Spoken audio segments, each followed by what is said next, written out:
Time now for Campaign Chronicles. It is the 1st of May. I'm sure you've checked your calendar. Labour Day here in France and across the rest of the world as well. But President Nicolas Sarkozy has come in for widespread criticism for trying to crash the party. He's called a rally of supporters here in Paris, running counter to the traditional Union March. And that's upset people across the political spectrum. To talk about why, I'm joined here on set by our press reviewer, Elena Casas. Also on the line is Rainbow Murray from Queen Mary University of London. We'll come to you in just a moment, Rainbow. But first of all, Elena, just tell us why this is so controversial, can you? Well, as Le Monde puts it on their front page, it's a very political 1st of May. Now, why is this a controversial thing? Every year we see a big annual union march here in the centre of Paris, and you might think that's essentially political. It's people campaigning for workers' rights. It's been used in the past to protest against retirement reform, that kind of thing.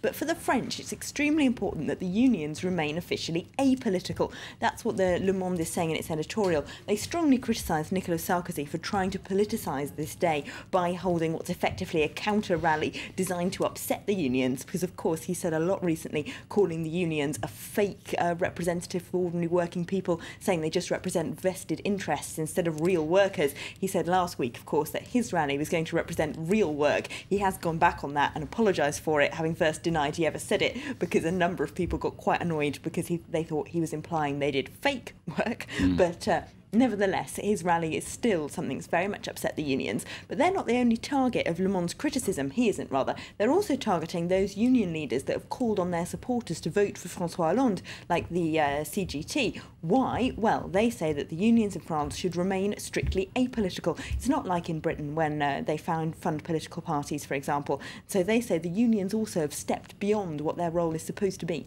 And it's complicated even further by the far right. Marine Le Pen, she's organising a rally of her own.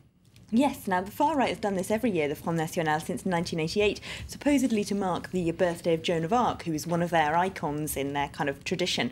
But today, of course, it's going to take on a great deal more importance after she got 18% of votes in the first round of the presidential election. She will today give her supporters some kind of advice as to what she wants them to do when they get into a voting booth or not on Sunday. She'll probably tell them either to stay away from the polls or to vote blank. She's certainly not going to be calling on them to vote for Nicolas Sarkozy. She's betting on them staying with her, forming a strong voting bloc that she can then take to the parliamentary elections in June and defeat UMP candidates in as many seats as possible. Of course, he's still going all out, the papers point out, to try and stave her off, if you like, to try and win over those 18% of voters. That's what his real work rally is really about. But he's also upset a number of people within his own party, including Le Parisien says the Prime Minister, François Fillon, who thinks that the President rather is making an unpresidential sort of political use out of this rally. So it's upset people right across the political spectrum, from the right to the left.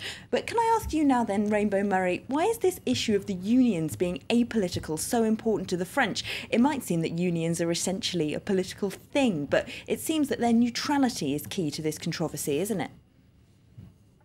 Unions are really quite as politically neutral as the French might wish them to be portrayed as, because they've long had communist sympathies.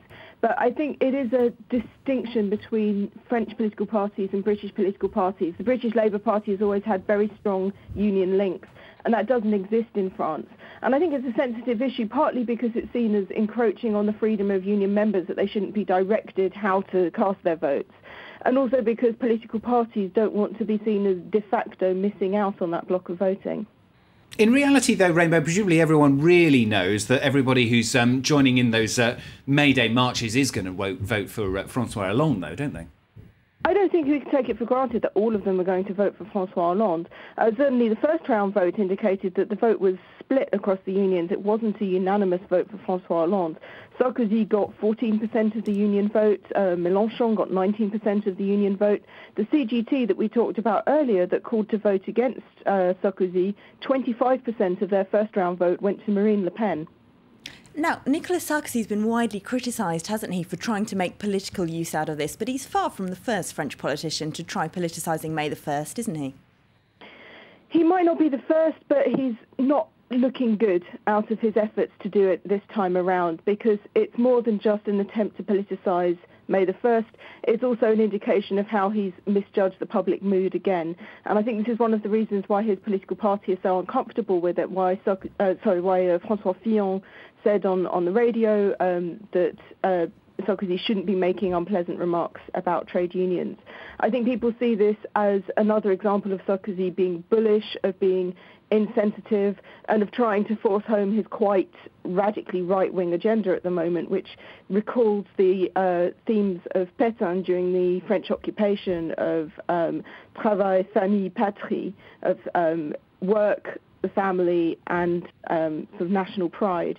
And so Sarkozy is really trying to drum these themes home at the same time that everybody else would kind of like him to take a bit of a step back. He had to do something, though, didn't he? Because he's behind in the polls. He's only got a couple of days to go. And to have all this, if you like, free publicity, perhaps for the left, it wouldn't have been good for him. One could say that it's a sign of desperation. Whether he wants to look desperate 4 days away from the polls opening is another matter. Hollande has had the luxury of not having to get involved, so he's not actually attending any of the marches. He's going off to a separate event to commemorate a former Prime Minister who died on this day 19 years ago, whereas Sarkozy has no choice really but to do some kind of publicity stunt, but it's perhaps in character that the one that he's gone for has unruffled a few feathers. What about Marine Le Pen then? How does her rally fit into all this? Marine Le Pen is a born publicity seeker, and she's seeking publicity now as ever. The reason it's getting more attention than usual is because all eyes are on her voters to see how they will swing in the second round, because that could potentially decide the election. It's also significant because today is the day that she's likely to make a declaration on how she intends to cast her vote, and she's going to say that she's not going to vote for either candidate, which isn't exactly a direction to her voters to do the same, but that's how it will be interpreted. Rainbow, thanks for being with us. That's Rainbow Murray from Queen Mary University of London joining us on the line there. Elena, thanks to you as well. And more news, of course, really shortly. Gina will be here after the break.